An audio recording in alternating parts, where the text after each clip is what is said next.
Hello, hello. Hola. Oh, you're very quiet now. Say hello to Am me I? again. Hello, hello, hello, hello. Maybe it's just me. I don't know. Hey, folks. Yevgeny's very quiet to me. Is he quiet to you all? Can you guys tell me? Am I quiet? I'm usually quiet, but not in that sense. But anyway, let's put that banner up, shall we? Yeah, get the banner up. Yeah, folks. There's a few of you out there. A few. That's overstating it ever so slightly. Can you just let us know if you can hear us and if we are both of decent levels for you to hear? That would be helpful.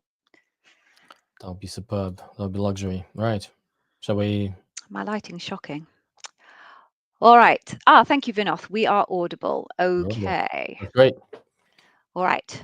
So it always takes people a while to show up, folks. So we have to do a little bit of a preamble. So I apologize if you are here on time and you have to listen to the preamble whilst your more leisurely peers and counterparts arrive. So let's do the intro. And if you've heard the intro before, feel free to go and grab yourself a cup of tea or coffee or whatever it is appropriate for the time of day wherever you are. So I am the very poorly lit Gigi. And to my other side, because I've no idea what side that is, That's the side. it's Yevgeny. The virtual Uh, handshake. yeah, yeah. Right. So we're such fools. We are the co-founders of Day One Careers. At Day One Careers, we provide what we believe to be the best and most comprehensive Amazon interview preparation that you will find out there on the market. We are both ex-Amazonians and we met through some rather strange circumstances. So I'll kind of tell you my story briefly. Yevgeny can tell you his, and then we will walk you through how this session is going to work. So I will start. So I was a bar raiser at Amazon and a senior manager.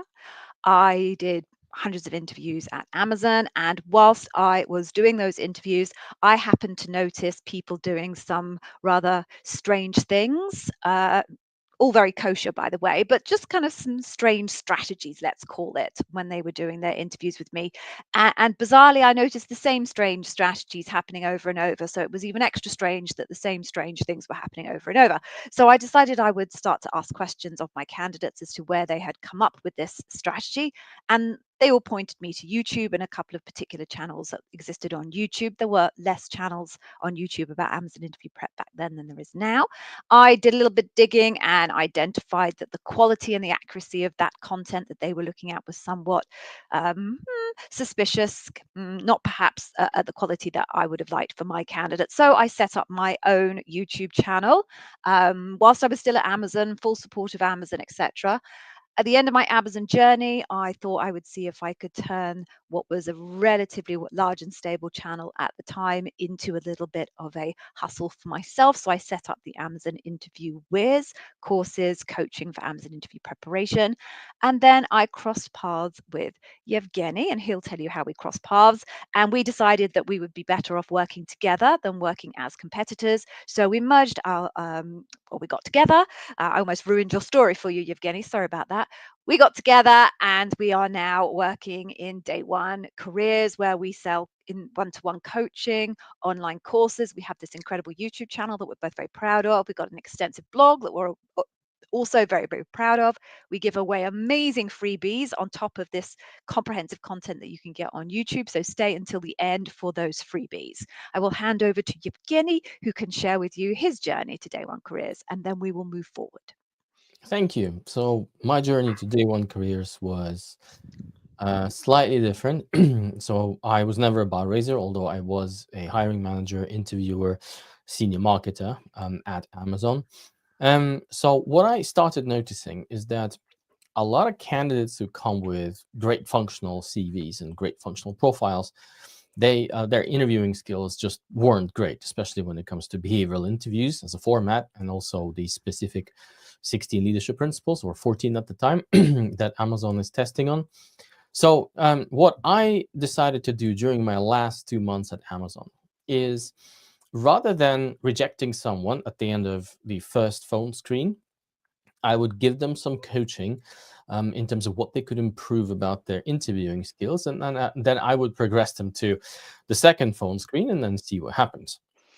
And lo and behold, anecdotally, but very predictably, candidates who received some coaching from me were doing better because, surprise, surprise, if you're committed to do something and to learn something, and you're coachable and you get quality coaching, you tend to improve. So as soon as I left Amazon, I started coaching on the side while working full time at Apple. Then I couldn't cope with the coaching demand, so I decided to create some courses so that folks could have access to my expertise when I was physically unavailable. And then one of the candidates who worked with me also worked with Gigi, and she said that we should get in touch with each other, and so get in touch we did, and then we ended up merging our businesses together under Day One Careers as a brand. There you go. That's the long story short. Long story short, cool. So, folks, this is how this is going to work. There is a little box on the side of your screen, hopefully the right-hand side of your screen. You can ask your questions in that box there. There is a character limit. So if you are writing your question, you discover you have hit the character limit, just put a number at the end so we know which number of submissions it is. So a number 1 for the first, a number 2 for the second, etc., until you get to the end of your question. A couple of other bits to note before you do throw yourselves into asking those questions. There are some limitations around the questions that we can answer for you. Please don't ask us really generic questions like, I've got an interview tomorrow, any tips? Because that could take 314 videos worth of tips, because there are indeed 314 videos on the YouTube channel. So if you've just got a generic, I'd like some advice question, then I'm going to point you straight to the YouTube channel as a place to start.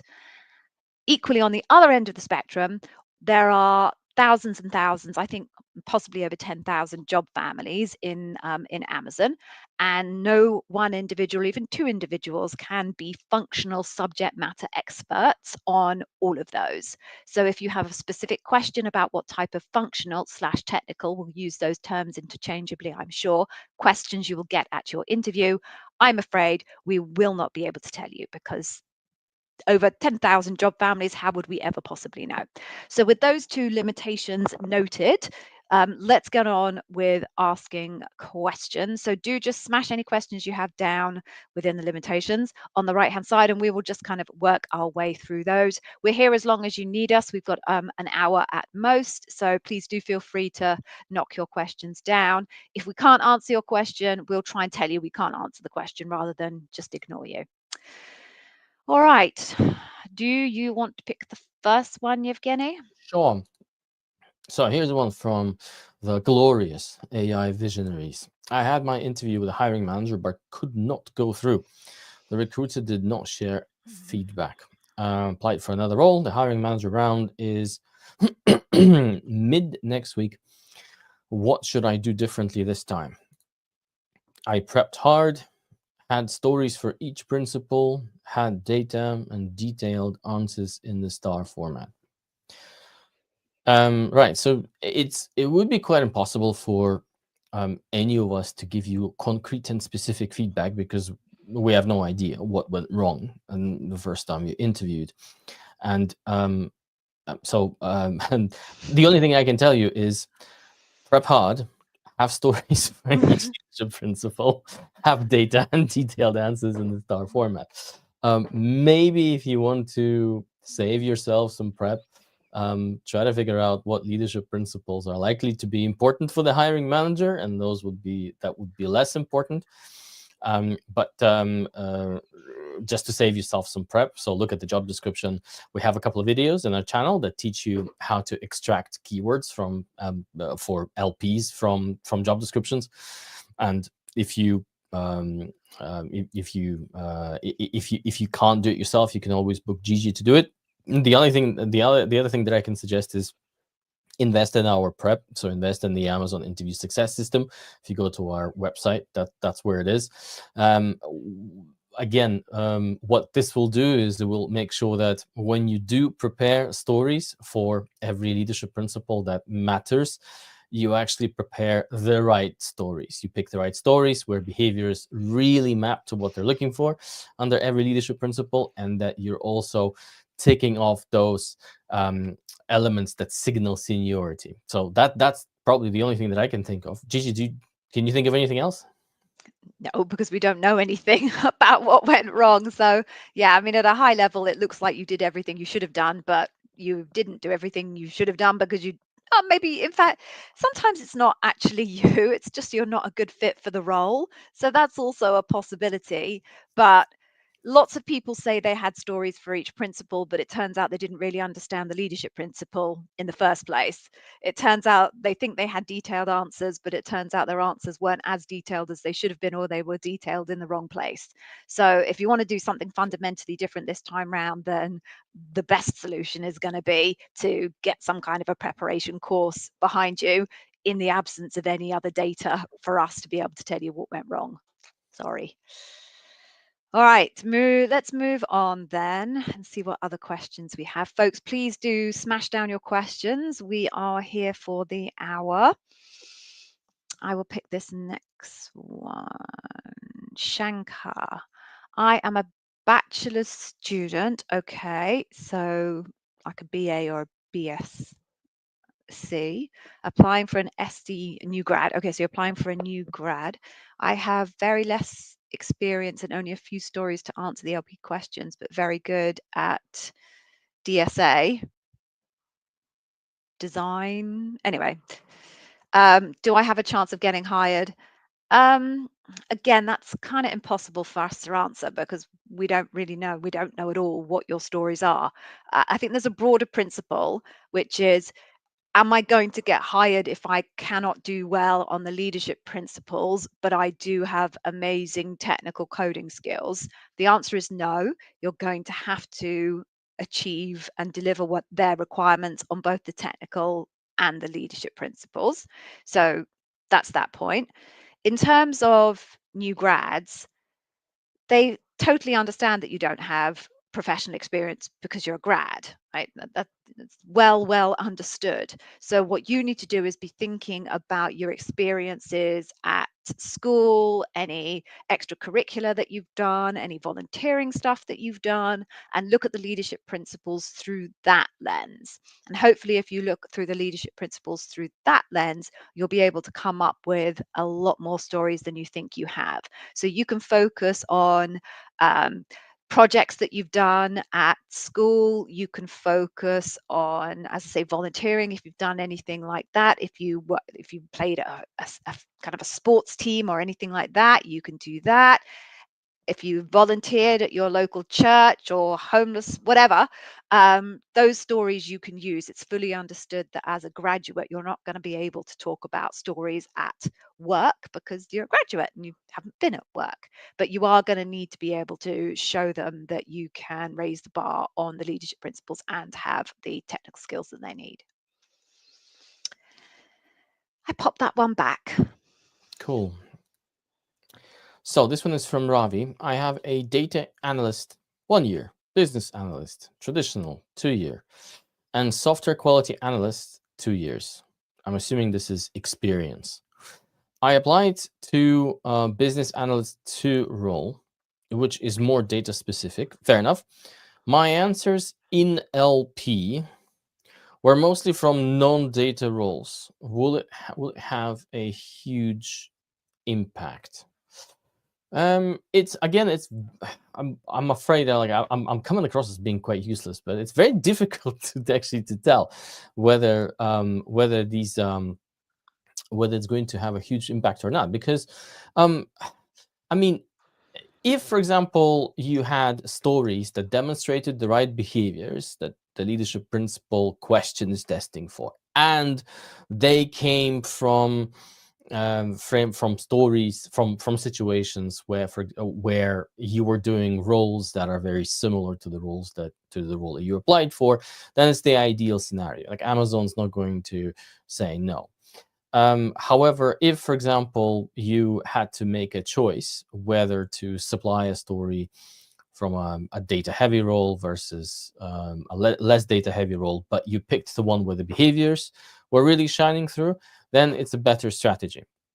The only thing that I can think of is, and this is again completely theoretical, and I can't know for sure because, wasn't there, I wasn't a fly on the wall. But obviously, if you're applying for a data heavy role and not a single story involved absolutely any role, that where you had to do some sort of data specific tasks, it might beg a question not so much on your cultural fit to Amazon, but on your functional fit to the role. So that's the only thing that I would say. Again, it doesn't. I don't know to which level you went. Sorry, to what interview stage you went, because you just said LP. So was this a phone screen? Was this a loop? I have no idea. If this was a phone screen and it was important to them, they might have, they might, for example, maybe not progress you based on that during the phone screen, because by the time you get to the loop, ideally they would have vetted whether there's a functional fit or not. So there you go. That's all I have for you. I know it wasn't very useful, but as Gigi was listening to me, maybe she actually made something more concrete and specific out of this. No, I think your point is correct. If you're applying for an analyst's role, particularly if you do have an analyst background, it says you worked as a data analyst and a business analyst, and then a software quality analyst. So um, you said that the business analyst who is more data specific. So at some point you've had a data focused role, because you've told us you have. If you haven't been able to demonstrate any skills that are even transferable in the business analyst role, then they potentially will have concerns that you don't have the right skills for the role. But there's nothing else to say beyond that, I'm afraid. Much of it will then be uh, the hiring manager's judgment as to if you have kind of transferable skills, and or that they're willing to train you up on the data aspects that it looks like are a gap. But either way, folks, whenever people are interviewing you, they want to cover those things, right? They want to be sure that you've got the functional skills or technical skills to do the job, or believe that they can train you to do them, and that you are a cultural fit for Amazon, and that you raise the bar. You've got to do all of those three things to get hired. Four things, I suppose. Okay, moving on. Hey, Alpit. So I'm having an interview loop in 7 days. Okay, it's going to be a virtual interview loop. Okay, thus, how can I access my AI story bank during the virtual interview? Also, any idea how I can approach the virtual interview? Okay, well, I can answer the first part of your question. I don't really understand the second part of your question because it's incredibly broad and rather vague. So if you have a second part that's a bit more specific, then approach, certainly I will try and answer that for you. But your first part, just so that everyone else understands the question. So Alpit is obviously a customer of ours on the Amazon Interview Success System. And as part of our Amazon Interview Success System, which is part educational and teaching you everything you need to know about the leadership principles and how to create stories, and how to create stories with impact, and how to create stories that touch on all the points that Amazon are looking for, there's a second aspect to the Amazon Interview Success System, which is what we call the AI Story Bank. And it's basically a bank where you can store your stories, and it will create a little summary for you of those stories that you can use as a reminder, a refresher, a memory tool for when you actually go into the interview and ask questions. So if you're asked a particular question, you can quickly type something into the AI Story Bank and it will pull up the story for you in summarized format. So your question of how can you access it? Well, you can access it by having a browser open and day1careers.tools open on one of your browsers. If you only have a laptop and only have a laptop screen, then you've got no choice but to have it up on your screen in front of you and not actually look at the interviewer. If you have a second screen, you can put it on the second screen and use the first screen to talk to your interviewer and the second screen for your AI story bank. You would, and I always recommend this to people anyway, have to let the interviewer know that you do have notes that you'll be referring to as a reminder or a refresher, so that you give them accurate and to the point information, and you'll have to promise them that it's not a script and you won't read from it. That would be my recommendation. Anything that you'd add, Yevgeny? The only thing that I would add is my personal preference in how to do these things is to remember that the person who's looking at you through the camera cannot see your screen. So what you arrange on the screen and how you arrange it on the screen is entirely up to you.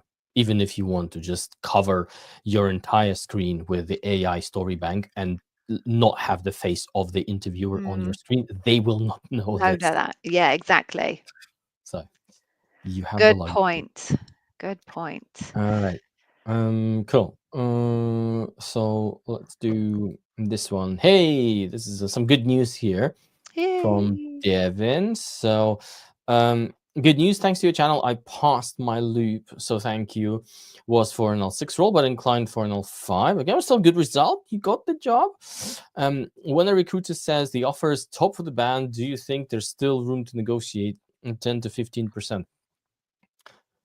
When it's top of the band, it's hard to know what exactly they mean because, you know, yeah, because Are you it's not. exactly at the top of the band? Are you near the top of the band? And where is the top of the band and what is the top of the band, right? Like, 19th centile, is it, 95th centile? Who knows? But generally speaking, our approach is that there's always a room to negotiate, right? There's always a room to negotiate until Amazon tells you that, what we're offering you is our best and final offer. Whether you actually have leverage to negotiate, that's a completely different story, because if you want to negotiate for more money, you need to offer some sort of rationale as to why your offer needs to be higher. Maybe you've done some research and you realize that offers for your role and your level in your location have been higher. Maybe you have a competing offer that offers you a compatible compensation package. Maybe there is a promotion that you're about to get in 2 months. I don't know. Who knows? But yeah, obviously, the closer to the top of the band that your offer gets, the more difficult it is for people inside Amazon to advocate on your behalf. But at the end of the day, always try to negotiate, but just be mindful that just saying no, I want 15% more money. You can do that, by the way, and the worst that will happen is they're going to say, well, no. But ideally, you would want to have some leverage. So that's the only thing I would say. Would you add anything, Gigi? Nope, nada. Right, let's pull in the next one. So, apart from LPs and technical questions, what other factors will I be judged on? Being a non-English speaker, I am not fluent but can speak okay English. Will it create problems for me? Okay, I'll do the first part and then do the second part. So, apart from leadership principles and technical questions, what other factors will be judged? Okay, so we've got leadership principles, functional questions. We'll also have seniority. Are you operating at the level of seniority that this role requires? We have scope and complexity. Are your stories indicative of your ability to cope with the scope and complexity of the role that you are currently interviewing for? We have impact. Has your work delivered material impact for the employers that you've worked on in the past? And the final one is, are you bar raising? So do they believe when they compare you with some high judgment to other people operating at that level in the same or similar roles, do they believe that only the top 50% of those people could have achieved what you have described yourself achieving in your stories? So those are all the things that you will be judged on. Have I missed any, Evgeny? No, that's the list, Right, essentially. okay. Then All your right. question about being a non-English speaker. You're not fluent, but you can speak English okay. Will it create problems for me? It depends on a couple of things. One, it will depend on kind of the type of role that you're in and the degree to which you will need to interact and communicate with people internationally. Actually, no, it only depends on that. I think I said a couple of things. It actually only depends on that one thing. So if you have a role, everyone in Amazon is expected to be able to speak English. English is the lingua franca of Amazon, which I always think is funny, because why do you say lingua franca when it's English? It's like hilarious. But anyway, English is the language of Amazon. So you need to be able to speak English. The degree to which your English needs to be conversational, professional, expert, etc., will highly depend on the type of role that you're doing. If you have to have very frequent daily interactions with international colleagues, then having a high standard of professional conversational English will be critical. If you're not having to have daily interactions with international colleagues and you only really will be focused on people in your locale and your locale language is not English, then it's less of a problem. But we can't give you a definitive answer. Fair Make enough. sense? Makes total sense. Right. Right. So this one is from Jose. I have my interview tomorrow. How long should each story be in terms of minutes? So the official guidance from Amazon is no longer than 4 minutes. Our guidance is that your story length should increase with the level of the role that you're applying for. And so, by way of a rough guidance, we believe 4 minutes is good for L4, 5 for L5, 6 for L6, and then 7 for the L7 and more senior roles, roughly speaking. The reason why we are suggesting that you go on the kind of on a more detailed side with your stories is because you might get a really good interviewer who will follow up and tease all the details out of you. And so that means that you can go with a shorter story, but you can also get someone who is not a fantastic interviewer. And if your story is short and doesn't have the right details, they won't be able to grade your response appropriately. And because they're not a really good interviewer, they will not follow up and tease out all the details. And so it's a self-fulfilling story, a prophecy. So what we are suggesting is adopt a strategy that works for both good interviewers and not so good interviewers. Go on the more details side in your story. Anything you'd add, Gigi? Only a little trick that you can use, which is if you are concerned about the length of your story, you can always pause after the first, say, 30-40% of your first story with an interviewer and just ask them whether you're hitting the right level of detail for them. And then if they're a person like me who would much prefer just listen to you and capture the information, then I would tell you more detail is my preference. And if it's someone else who prefers for you to give small amounts of information so they can draw down on follow-ups, they can tell you that as well. But go prepared with the long version and then you won't get caught out. You can always reduce what you say. You can't increase what you say in the moment, or not with any level of competence. Okay, I'm a little bit confused by the next one, Yevgeny, so I'm going to read it out and then maybe you can help me interpret it. So I have this week my phone interview date. Okay, would you help me to understand competency-based interview focused on Amazon leadership principles? Question mark. Okay. The role is senior workplace, so it's a health and safety role. Would that be okay to ask the role-based LPs at this level, or is it okay to ask only at the loop interview stage? I think I got it. Okay, tell me. So this says, um, so this basically says, do you think for this type of role, will they ask me behavioral interview questions at this level? A level meaning, I think it's at this stage. At this stage. So I'm interpreting it as this. Tuche is having a phone screen, and she's asking whether they're going to be asking her, whether it's likely they're going to be asking her behavioral interview questions at this stage as opposed to during loop. That's my interpretation. Okay, my interpretation is she's asking whether it's okay for her to ask which leadership principles they're going to be focused on at this stage, or whether it's better to wait until loop to ask that question. So I tell you what, I think the best Oh, thing is that's for you both. to. Why don't you just ask us the question again, Suches, and we can see if we can work it out if you express it slightly differently. Otherwise, we're going to maybe spend ages answering a question you didn't ask us. Sorry, our failure there, I think. So I'm going to pick Petty's and then we'll check and see if we've got an update further down.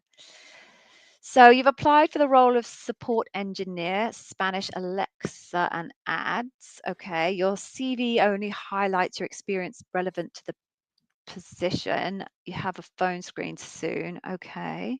Should I mention my hospitality experience briefly, as it is one of the main LPs? Okay. How is hospitality one of the main LPs? Or do you mean do you think they're aligning hospitality with customer obsession? That's my reading. Right. Should I mention that in the tell me about yourself or the walk me through your resume, your CV question? Sorry, CV, you're in Spain.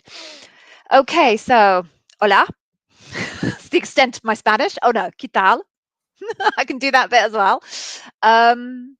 Dos cervezas, por favor, no? Café We're con leche? getting muppets out of And we ourselves. should stop embarrassing ourselves. Come on. Right. So, although I don't know what I'm saying, I'm the one should be embarrassed. You, at least, this English is your second language. I'm the complete moron that only has one language. Right. So, should you mention your hospitality experience? So, I think that's fine to do if you kind of cover that off in the tell me about yourself and walk me through your resume, because it's not hugely relevant to what you're talking about. You're a support engineer. So, I suppose there's customer obsession there. I would look at your professional experience and really see if you can use those stories for customer obsession. You haven't explained how long or how much experience you have outside of this hospitality piece. I would just say it's not hugely transferable to kind of support engineering from hospitality. So if you can focus on stories in the more engineering support side of things, that would be ideal. That said, if you do have a really incredible story where you just went so above and beyond for one of your customers in hospitality, I'm not saying don't use it, but I'm just saying it's a little bit more of a leap, I think, between the hospitality space and what you'll be doing in Amazon. Would you add anything, Yevgeny? No, I think you're absolutely right. And I think it's that time on the show. Oh, that time of the show. Right. So, people, we are going to pause momentarily because we have a very, very simple favor to ask you. We, as you can well see, put massive amounts of effort into this YouTube channel, as well as our blog, as well as these weekly sessions that we do. And we do that because it's our privilege, don't get us wrong, we're not moaning, but we would like a very small something in return from you. We're not asking for cash on the live, by the way, in case you're all worried about that. Drop us a tenner. No. All we would like from you is whenever you watch any piece of our content or whenever you join one of our live streams, that you give the content a thumbs up or a like, whatever it looks like on your screen. The reason I don't think mine's working these days. Oh, it is. There you go. How exciting.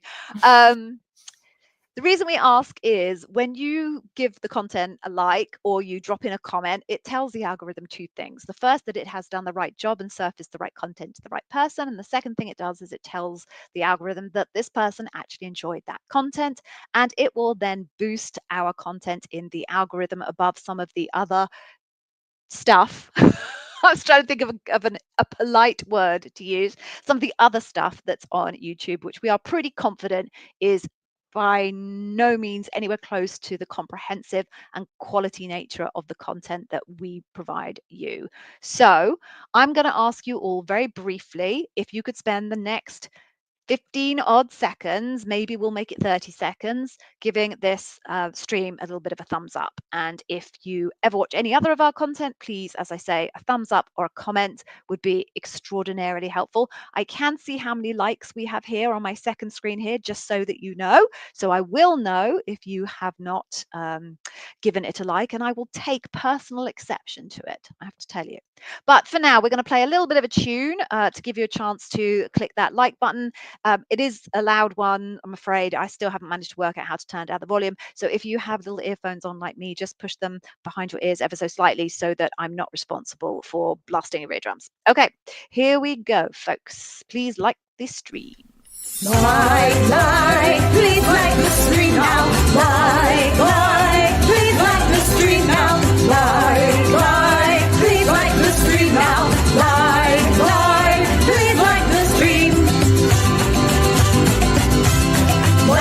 the stream, like the stream, like the stream, like the stream, like the stream, like the stream. Right, welcome back, folks. I hope that didn't put you all off. The numbers are going up slowly. Keep going, folks. Keep going. Right, so we have that question reformatted for us now, Yevgeny. So I've brought that back up. Right, so I can answer this question now that I have seen it again. So, what is the meaning of competency-based interview focused on Amazon's LPs? Right. What that means is behavioral questions. The term Yevgeny and I have had this debates for so many, so many times. Um, Competency questions and behavioral questions mean the same thing, essentially.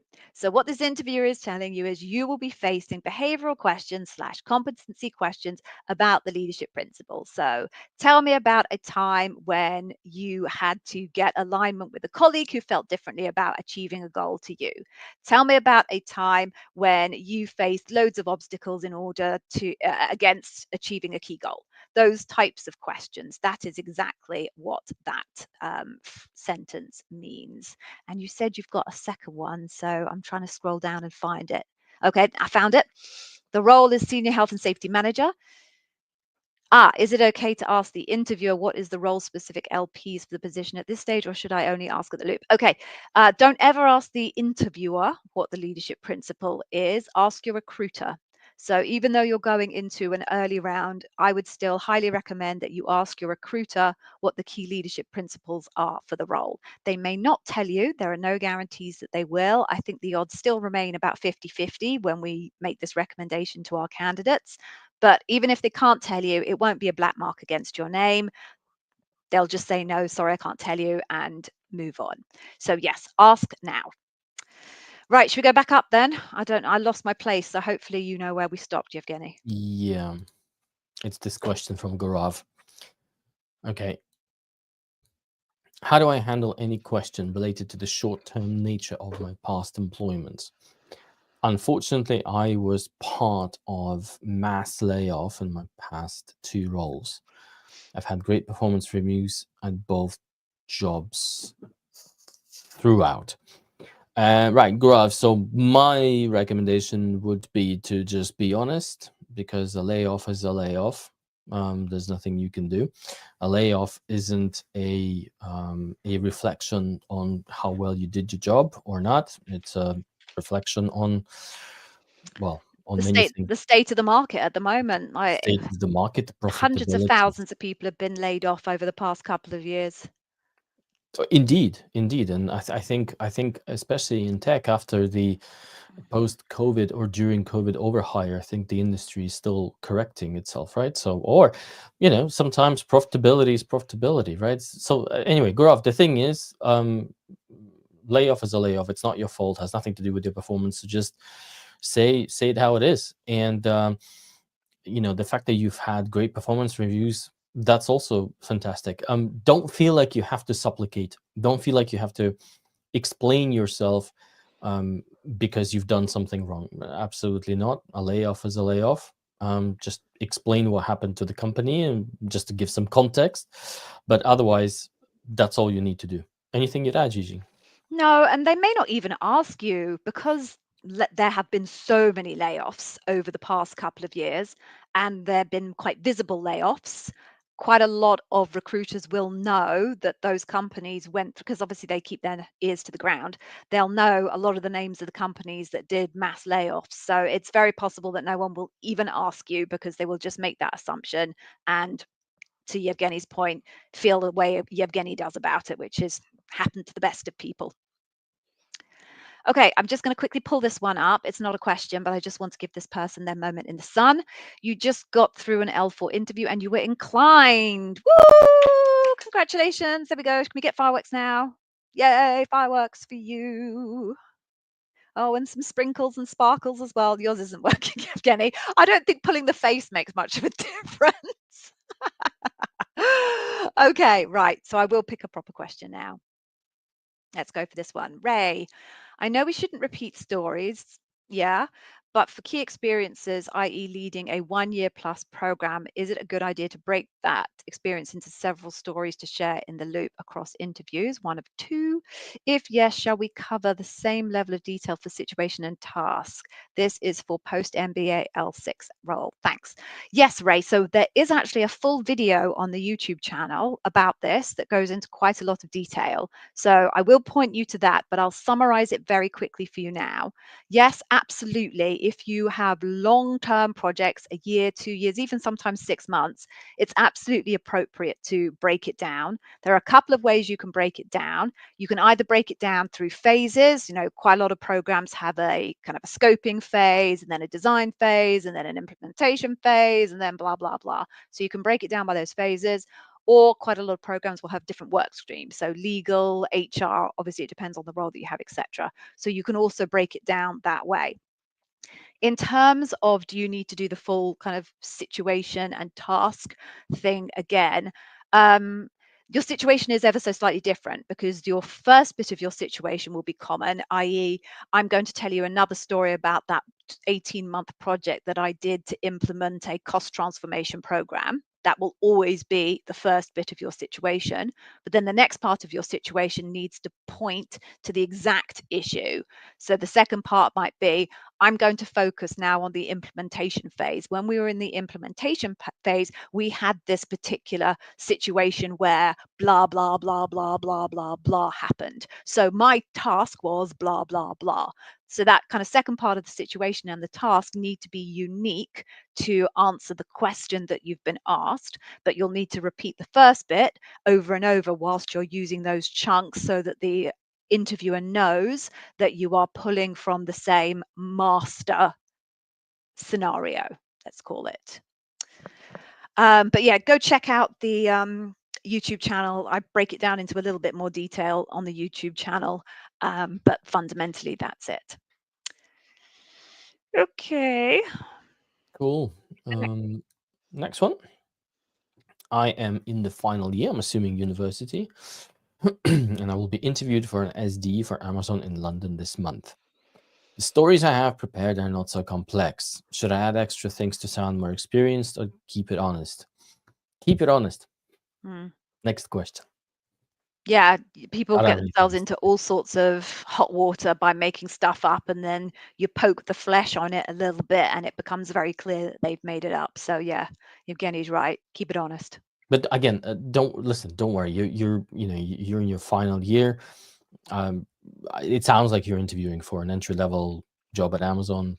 It's fine. Like there's no expectation that your stories will be too complex. So make sure you don't miss out any complexity, but don't embellish anything.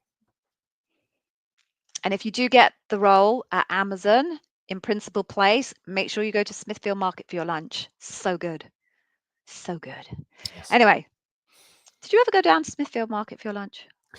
I was mostly frequenting the Box Park Oh, okay. in Shoreditch. Yeah, you turned left, I turned right, basically. Yeah, exactly. Yeah.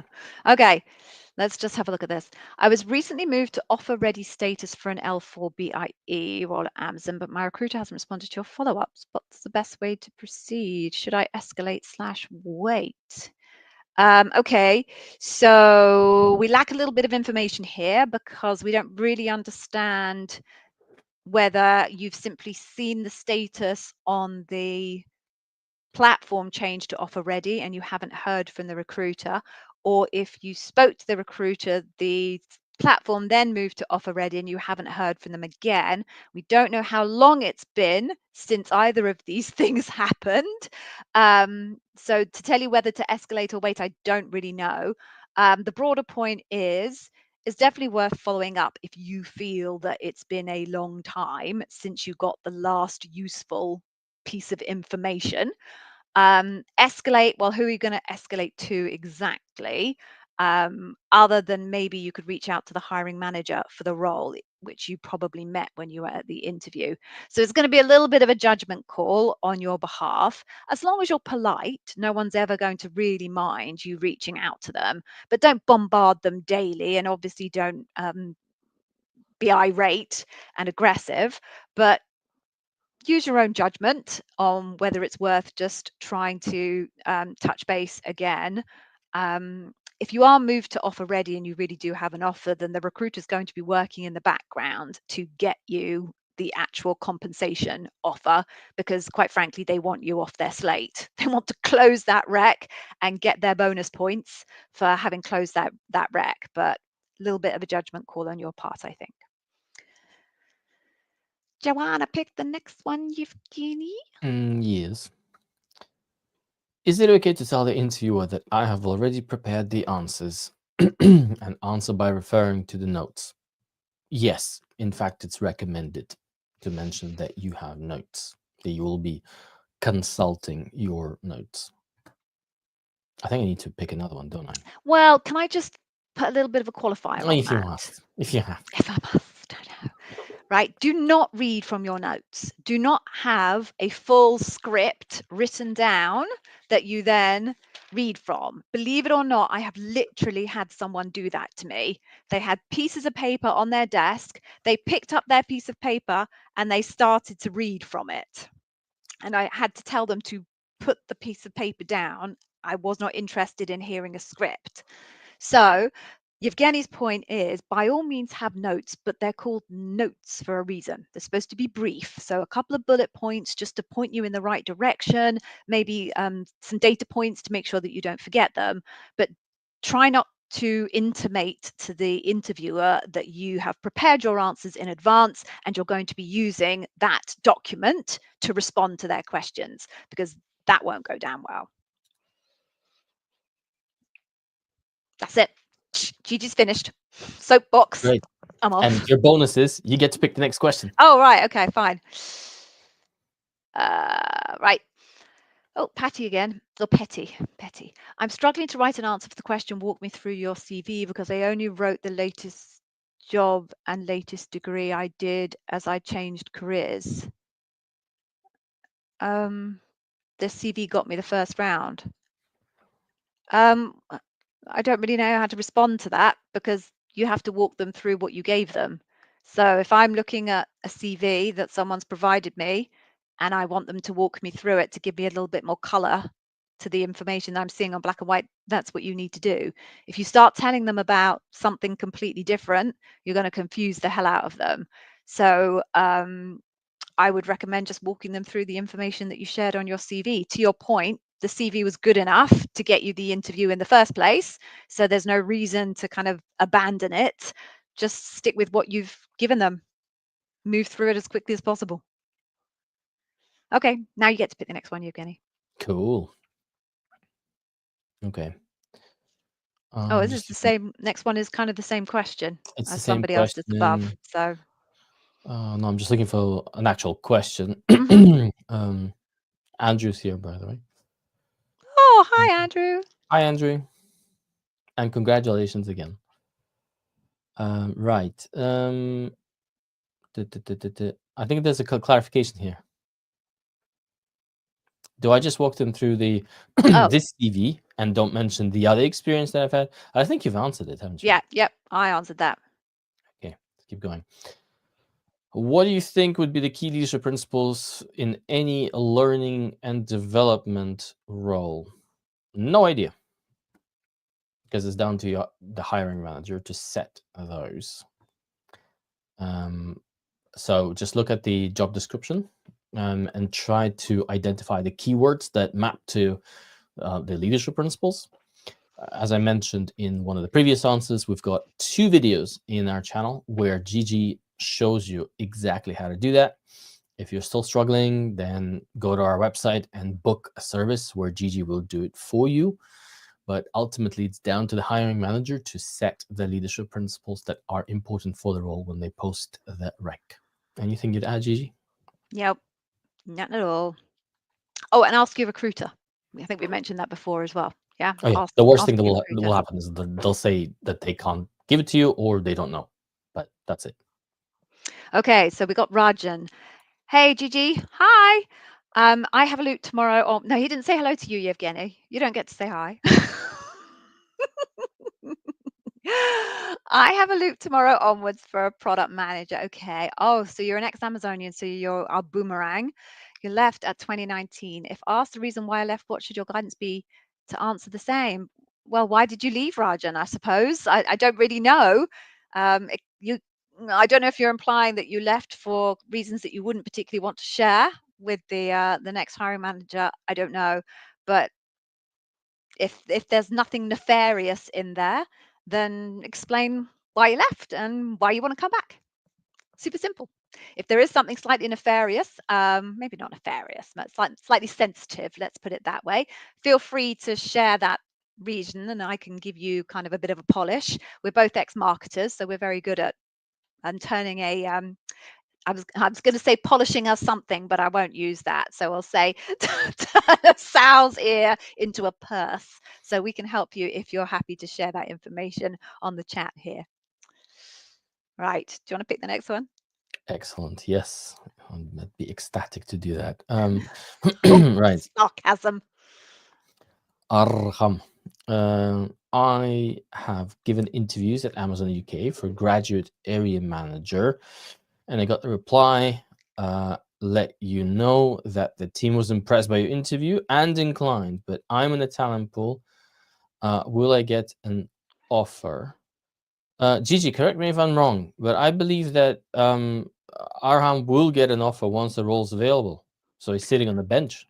Yeah, he's on the bench as long as a role becomes available within 6 months. So your offer is valid for 6 months. So, I mean, I cannot give you the stats on how many people we know who were on the bench and then got roles, but I do know part 2, they've given you 12 months time to receive an offer. Oh, they've given you 12 months. That's unusual. Basically, he's just answered his own question. Yeah. So, and then he's asking, what's the probability of it coming up within 12 months? Ooh. We have no idea. Ooh, There's no way no. for us to know or measure that. I'm Okay. surprised at 12 months though. I thought it was 6 months. I'll have to do some digging on that one. Good for him. Good for Mm, candidates. okay. Back to quick one for Petty. I'll pick this one and then I'll do another one as well. Do they always ask follow-up questions after each competency-based answer? It depends on how well you answer the question. If you give them everything that they could possibly want in your answer and they do not have any more information that they need to look for, then they might not ask you any follow-up questions. It's entirely dependent on the interviewer and the quality of your answer. Okay, for failure stories, if the actual project didn't give opportunity to make up with an eventual success story, can I still talk about it? How to make sure it satisfies? Okay, so we wouldn't recommend telling a story that ends in a disaster and there's no recovery. That's not going to do you any favors. So wherever you are asked a question where there's a negative way in, so basically the way the Amazon Leadership Principle questions work is there are positive way in questions and there are negative way in questions. So there might be, I'm going to make this up slightly, but tell me about a time where you helped out a colleague who appeared to be in distress. Right? That's a positive way in question. Negative way in question might be, tell me about a time where you and a colleague had a disagreement about how to approach a shared goal. That's a negative way in question. Both of those would be earned trust questions, but the first is a positive way in and the second one is a negative way in. So there are a couple of questions where the word failed appears, but it's within specific leadership principles. There's no just one single failure question. So that said, we would always recommend that there is a positive outcome in some way, shape, or form to your story. Nobody wants to hear someone who simply failed. End. Because that's not reassuring that you are able to recover from your mistakes. The reason why they have positive and negative questions is the reality is that work does not always go well.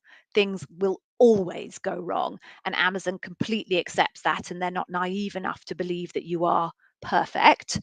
And therefore, what they want to understand is where times do not go in the most smooth and ideal way, how do you cope? So it's a bad thing not to show them how you coped.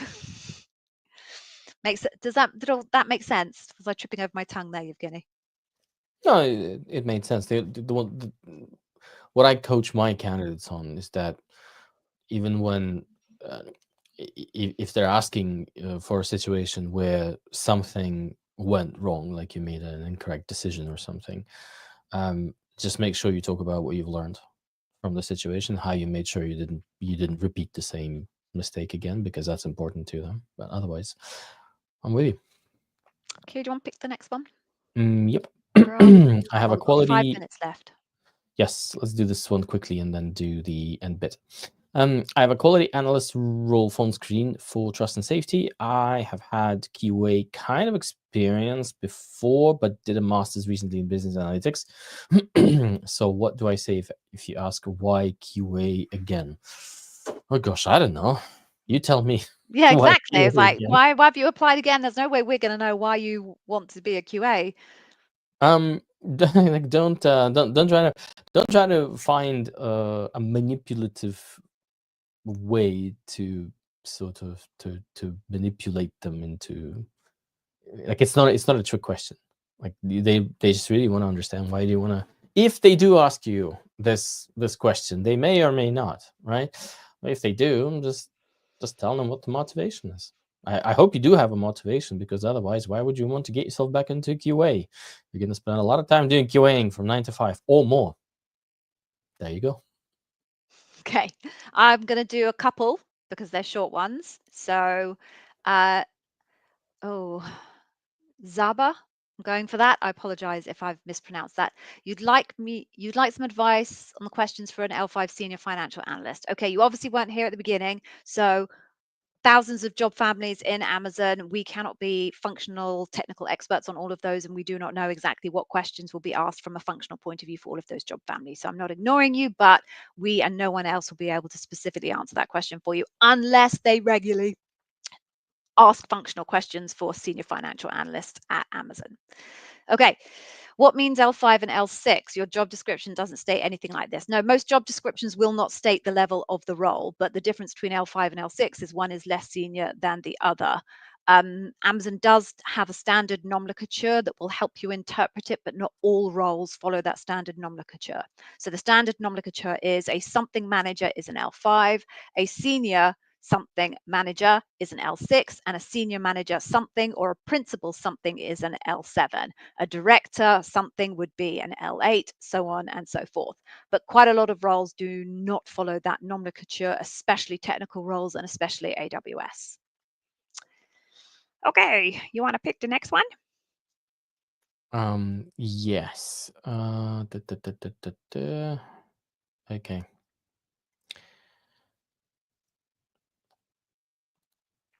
How many BQ Behavioral questions questions. will each interviewer ask in a loop? So typically, if your loop is behavioral, then it will be, I'll give you a standard, like an average. I think it should be an average, at least in my experience. It was an average for an L6. So it'll be 5 interviews. And so that would be 2 LPs per interview. And I want to say between 1 and 2 questions per LP. So that's up to 4 questions per interview, and up to 20 questions per the entire average L6 loop. It could be more, it could be less, but thereabouts. I'm just going to quickly pull up Rajan's question earlier. That was about how he would talk about why he left Amazon.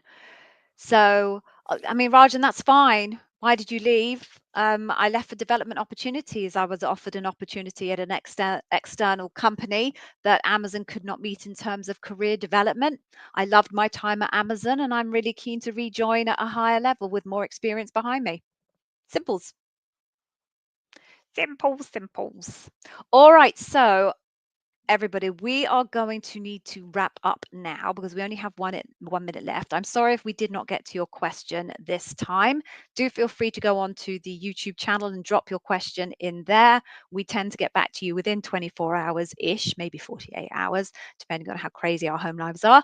But if you're desperate to have your question answered, you can just drop it under any of the videos on the YouTube channel. Before you go, however, folks, I did say we were going to give you some incredible free stuff. So we will. So if you just follow this link here, At the end of this link, there are 3 things that are awesome and you will not find anywhere else.